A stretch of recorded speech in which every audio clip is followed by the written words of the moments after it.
कश्मीर की वादियां जितनी खूबसूरत हैं, उतनी ही रहस्यमयी भी। कहते हैं यहाँ की बर्फ में सिर्फ ठंड नहीं, कुछ अधूरी कहानियां भी दबी हुई हैं और कुछ आत्माएं जो अब भी न्याय की तलाश में हैं। 8 लोगों का एक टूरिस्ट ग्रुप मुंबई से पहलगाम घूमने आया था। सफेद बर्फ से ढकी घाटियां, ठंडी हवा और दूर तक फैला हुआ सन्नाटा। पर उस सन्नाटे में कुछ ऐसा था जो अंदर तक चुभता था। आरव, एक युवा पत्रकार, उसी ग्रुप में था। उसके चेहरे पर मुस्कान थी, पर दिल में तूफान। 5 साल पहले उसकी छोटी बहन सानिया एक आतंकवादी हमले में यहीं मारी गई थी। उस दर्द से उबरने के लिए ही वो लौटा था, शायद अपने डर का सामना करने के लिए। पहले ही दिन उन्हें अजीब चीजें महसूस होने लगी।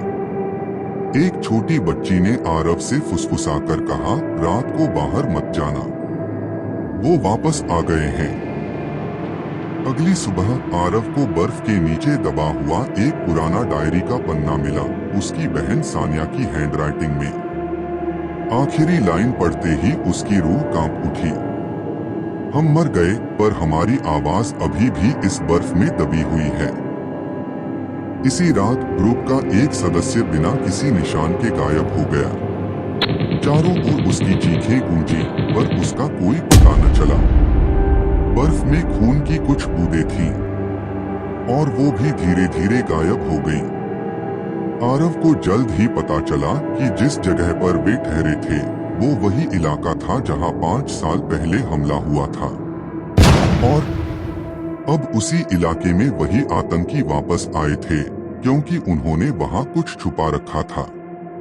शायद हथियार या फिर उनके पापों के सबूत। लेकिन अब घाटी वैसी नहीं रही थी। वो घाटी अब केवल वादियों से भरी नहीं थी, वहां उन मासूम लोगों की आत्माएं भटक रही थीं, जो उस हमले में मारे गए थे। जैसे ही आतंकियों ने उस जगह की खुदाई शुरू की, कुछ घटने लगा।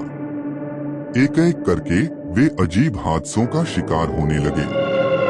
किसी की चीखें बर्फ में गूंजने लगी, किसी की आंखों से खून बहने लगा और एक ने तो अपने ही साथी को जला डाला। उसे लगा कि वो कोई भूत है।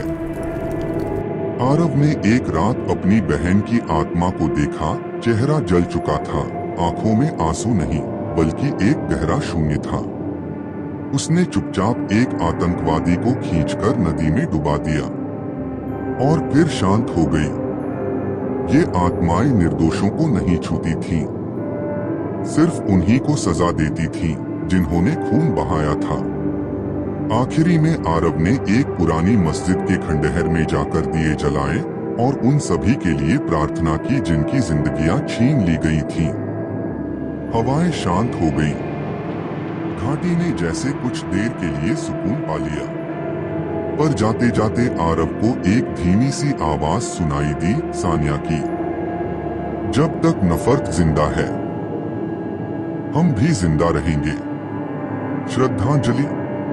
यह कहानी उन सभी मासूम नागरिकों को समर्पित है जो पहलगाम जैसे हमलों में आतंकवाद का शिकार बने।